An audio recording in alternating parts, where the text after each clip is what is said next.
ایک مرتبہ مصطفیٰ کریم صلی اللہ تعالیٰ علیہ وسلم نے صحابہ کرام سے پوچھا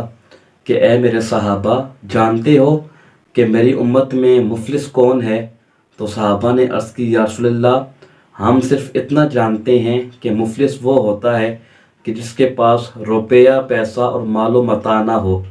تو مصطفیٰ کریم صلی اللہ تعالیٰ علیہ وسلم نے فرمایا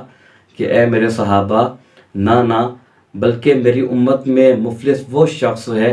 کہ جو قیامت کے دن بہت سی نمازیں اور بہت سے روزے اور بہت سی زکوٰۃ اور حج وغیرہ لے کے آئے گا، لیکن دوسری طرف یہ ہوگا کہ اس شخص نے، میری امتی نے، کسی کو گالی دی ہوگی، کسی کے ساتھ لڑائی جھگڑا کیا ہوگا، کسی کو برا بھلا بولا ہوگا، کسی کو ناحق قتل کیا ہوا ہوگا۔ تو اس طرح ہوگا کہ کل جب قیامت کا دن ہوگا، حساب کتاب شروع ہو جائے گا، اب پھر اللہ تعالیٰ اس بندے کی جو نمازیں اس نے ادا کی ہیں، جو اس نے روزے رکھے ہیں، جو اس نے زکوٰۃیں ادا کی ہیں اور جو اس نے حج ادا کی ہیں، اللہ کریم وہ سارا ثواب تھوڑا تھوڑا اٹھا کے ان مظلوموں کو دے دے گا کہ جن کے ساتھ اس بندے نے ظلم کیا ہوا ہوگا۔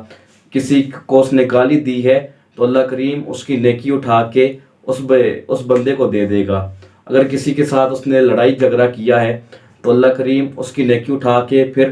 اس مظلوم کو دے دے گا کہ جس کے ساتھ اس بندے نے لڑائی جھگڑا کیا ہے۔ تو لہٰذا اسی طرح اس کی جتنی بھی نمازیں ہیں، روزے ہیں، زکوٰۃ اور حج وغیرہ، جتنی بھی اس کی نیکیاں ہوں گی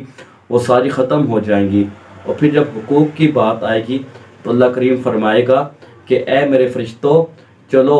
اس بندے کو گھسیٹ کے جہنم میں پھینک دو۔